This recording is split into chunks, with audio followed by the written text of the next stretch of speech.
Our group of friends decided to get out of the city for the summer to escape the hustle and bustle, the heat, or maybe all of those things.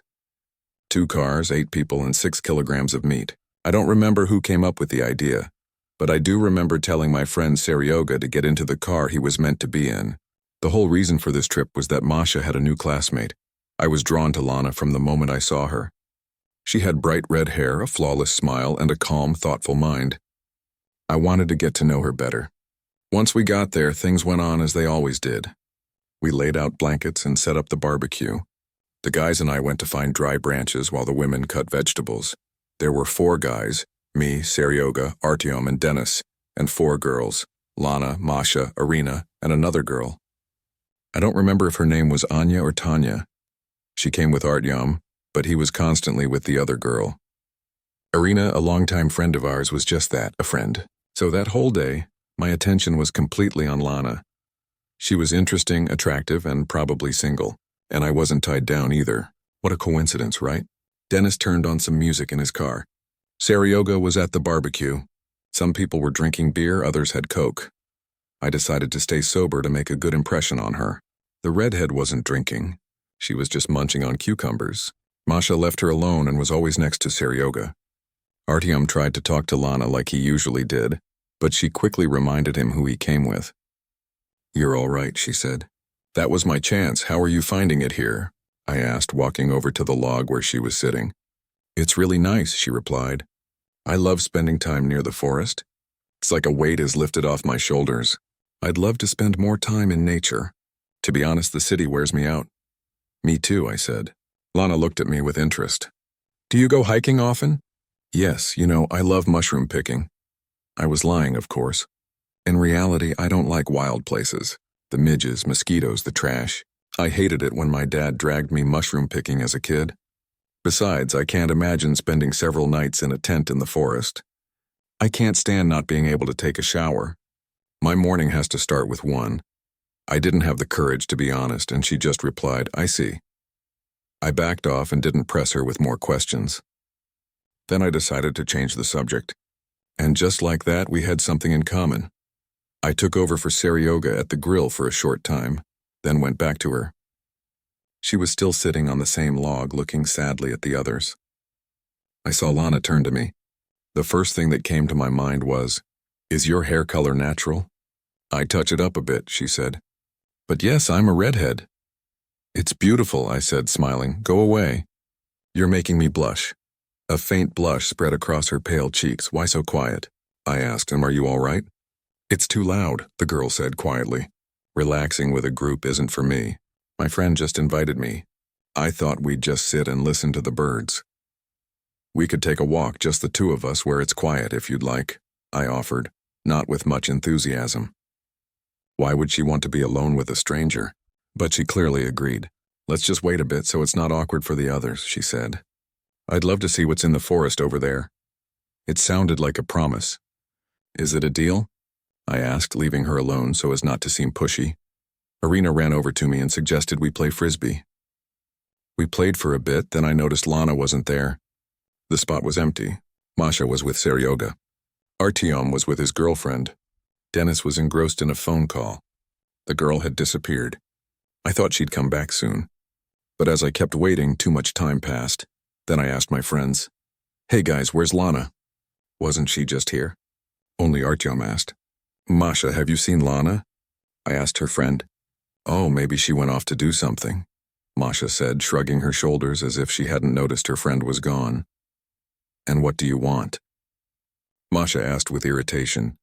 "She's been gone for 40 minutes. And why are you keeping such a close eye on her?" I had to justify myself. "I'm not. I just noticed she disappeared somewhere. I'll call her right now." "Guys, turn the music down," Masha shouted, taking out her phone. A ringtone and vibration came from nearby. I found Lana's phone in the grass next to the log. "Hey everyone, listen up. Has anyone seen my friend Lana?" Masha yelled, feigning concern. But no one had paid attention to where she went. After that, I suggested, "Masha, let's go look for her."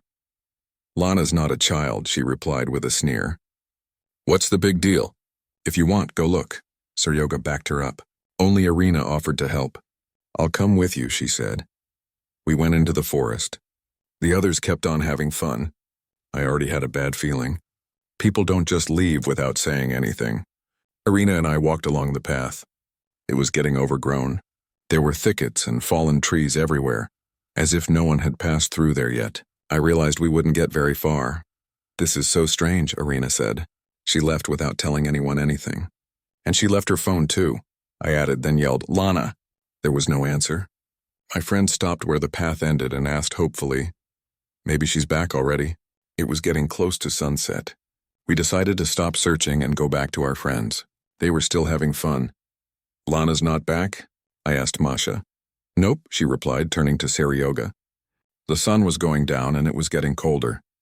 The others were slowly starting to pack up. Feeling that the party was over, I reminded my friends, "Hey guys, we have a missing person actually. Are we just going to pack up and leave?" Then Masha said, "Ram, Lana's a little bit off." It's no surprise she just left and forgot her phone. I couldn't understand what off meant.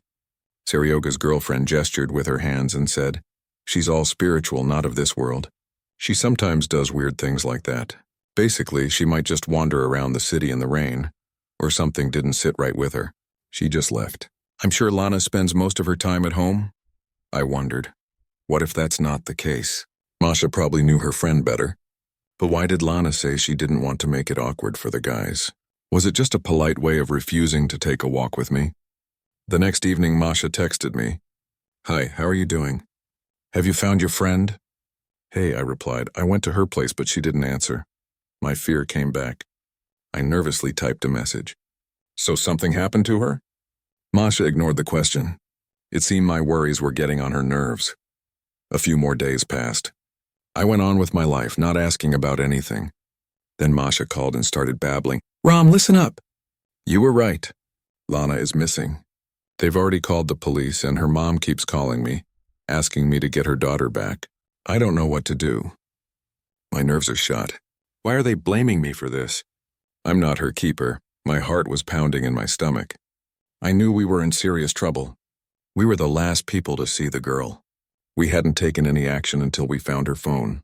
Irina and I did look for her. While it doesn't ease my conscience, it does justify us a little. I started looking for volunteers for a search party before the news even broke. Interestingly, only Irina and Dennis showed up from our group. The rest just bailed. Seryoga said that poor Masha was already hysterical and couldn't handle going into the forest. We had to hurry. It had been several days since she disappeared. I hoped nothing serious had happened to her. At 3 in the afternoon, Irina, myself, and 3 other people, Lana's older brother Kirill and his friends, arrived at the location to assist the rescuers. We went into the thicket. We acted without a plan, just deciding to check places the rescuers hadn't reached yet. And the forest was like this. The farther you went, the scarier it got. There were no paths, just thick undergrowth and ravines. As I climbed over fallen trees, I could feel the rotting trunks crumble under my feet. I scratched up my hands while climbing around in there. We screamed her name until our throats were raw, but only the crows heard our calls. They were cawing in the distance. Irina and I moved a little away from the guys.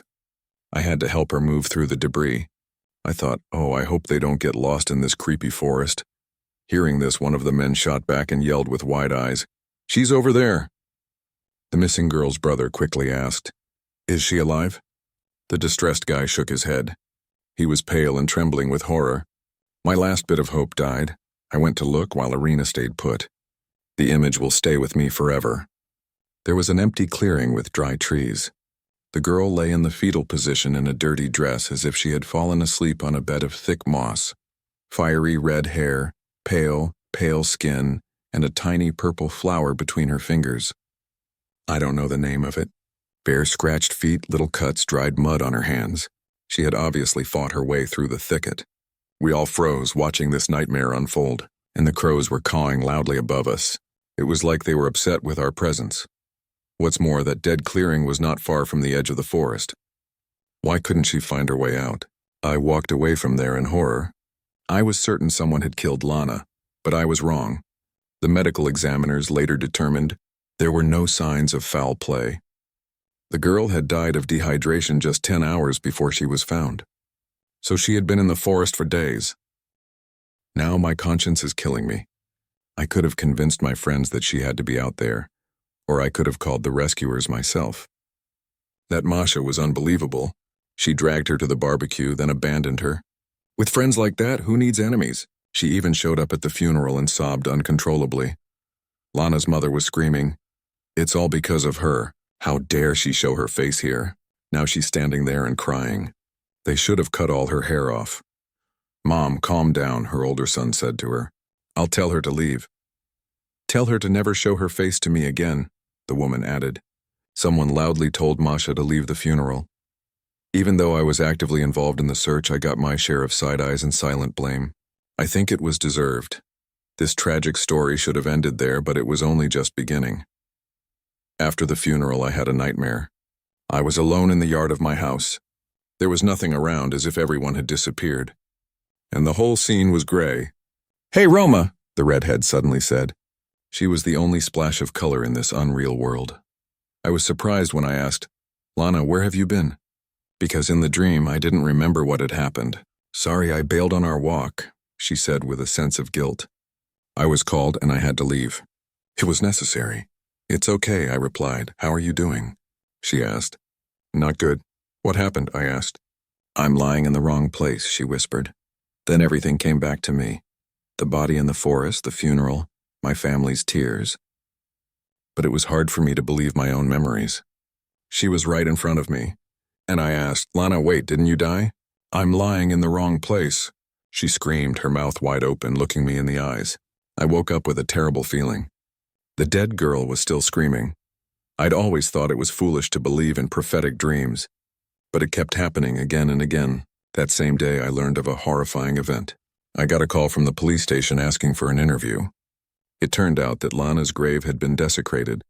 Someone had dug it up, broken the coffin, and stolen the body. I had never heard of such a horror before. I didn't have to spend long proving I wasn't involved. The stolen body was found quickly. The police decided to check the dead clearing in the forest, and the deceased was found in the same position and in the same spot. The whole body was covered in grave dirt and arranged neatly. Who could have done such a thing? Although I didn't know the details of the investigation, I found out that a second funeral was held the next day with no one invited. I was deeply shaken by the whole thing. I can't even imagine what her loved ones were going through. In those days, I didn't want to be alone, but I also didn't want to see Masha or the other friends. I felt Irina was the only one with a heart. We met up at a coffee shop and just sat, each lost in our own thoughts. Then she said, "You look like you've seen a ghost." "Lana obviously thought a lot of you." "We weren't even very close, Irina," I replied. She looked at her cup and said, "The whole situation is just horrible. She was probably murdered. Who would dig up a dead body?" I decided to tell her about my nightmare. I can't forget a single one of them. Lana just appeared in a dream saying she was in the wrong place, and the next day, you know what happened. Seeing my wide-eyed look, Irina said, "Holy crap." "What?" "I had the exact same dream," she replied. "What?" I couldn't believe it. "Not exactly the same, but similar," she clarified. I saw Lana and she said, "I'm not where I'm supposed to be." And she wasn't happy about it. Who isn't happy? I asked, surprised. She mentioned someone in my dream too and said she was called away. "I don't know," Irina shrugged. "I thought it was just a dream that she appeared to us both." I had no answer. From then on, I couldn't stop thinking about it, unable to let go of the unsolved mystery. I even went back to the spot one evening. I don't know why myself. I felt obsessed. I went into the forest. I walked through ravines and debris until I reached the dead clearing. It was eerie to see the imprint of a body still there on the thick moss. The smell of decay still hung in the air. The sunset painted the sky in red hues, and the crows continued their frantic cawing. I felt like I had stepped into an unfamiliar otherworldly realm. Unable to stand the birds cawing, I yelled, "Just shut up." And then something unexpected happened. The crows began to fly down from the branches and circle around me. Their talons scratched my skin and their wings beat against my face. I knocked one of the stupid birds to the ground as I fended them off. After that, they shot back up and circled above the dead trees. I immediately noticed someone at the edge of the clearing, and my first instinct was to run. I was being watched. It was a tall shadow.